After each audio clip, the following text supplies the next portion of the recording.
লাহারচর থেকে ট্রলারে ভোলার উদ্দেশ্যে আমাদের যাত্রা, আমাদের বাইক।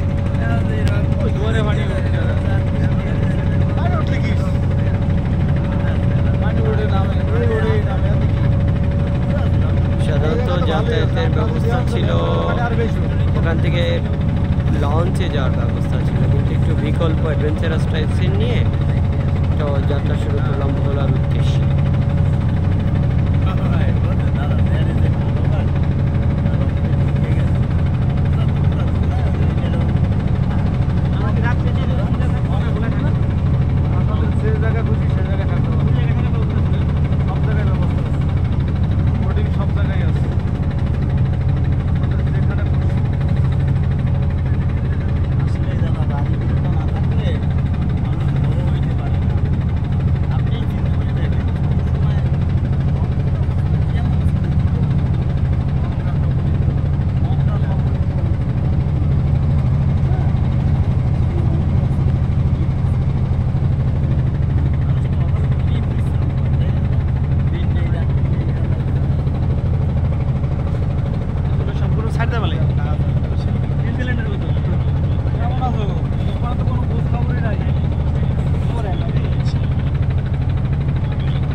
কত বড় হয় কোন দিনটা?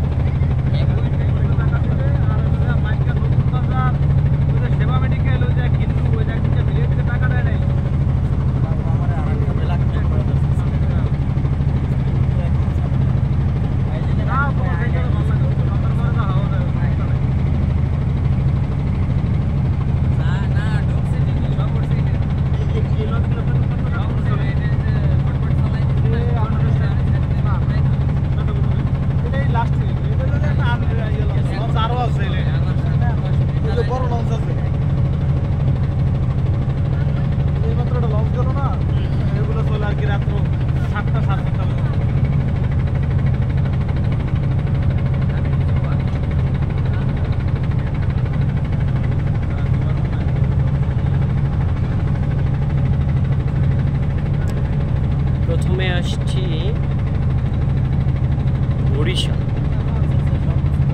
বরিশাল থেকে, সেখানে লঞ্চ ঘাটে আসলাম, দেখলাম অনেক ভিড় এবং খরচই অনেক হবে, কস্ট অনেক পড়বে। তো সেক্ষেত্রে একটু বুদ্ধি করে চলে আসলাম। এক ভাইয়ের ভিডিও দেখেছিলাম, তিনি একটা বিশেষ কৌশল অবলম্বন করে উনি খুব সহজ পন্থায় এসছেন। তো আমি পরে সেই পন্থাটা অ্যাপ্লাই করে দেখলাম, হ্যাঁ সত্যি এটা ভীষণ সহজ। তারপরে সেখান থেকে আমরা পার হইলাম হলো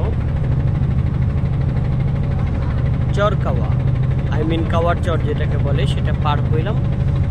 সেটা পার হওয়ার পরে সেখান থেকে প্রায় 14 থেকে 15 কিলোমিটার করে এসে লাহারহাট। সে লাহারহাট আসার পরে দেন আমরা বাকি আমাদের গন্তব্যে যাওয়ার জন্য আমরা এই ছোট ছোট ট্রেন টাইপসের, ট্রলারও না লঞ্চও না, একটু মাঝামাঝি ভার্সন। আমরা চাইলে স্পিড বোটে যেতে পারতাম, কিন্তু সেখানে একটা বাইক আছে, তো সেটা যাওয়া একটু প্রবলেম, দূরও হয়। সেই তার ফলশ্রুতিতে আমরা এই ট্রলারও না লঞ্চ না এমন মাঝামাঝি একটা জাহাজে চড়েছি। তেনারা বলছেন যে 45 মিনিট সময় লাগবে। যে ডিপের জায়গাটা দেখুন, এই পাশে দেখুন, পাশে যে নদী ভাঙনের যে জায়গাটা আছে, এটা সূক্ষ্ম সুস্থ এবং এখান দিয়েই বয়ে চলছে, এই বয়ে চলা। তো আমাদের চলুক আমাদের গন্তব্য, দেখি কত সময় লাগে। কেমন পরে আবার নেক্সট এপিসোডে আবার দেখা হবে আমাদের এই যাত্রাপথে। আমাদের এই যাত্রাপথ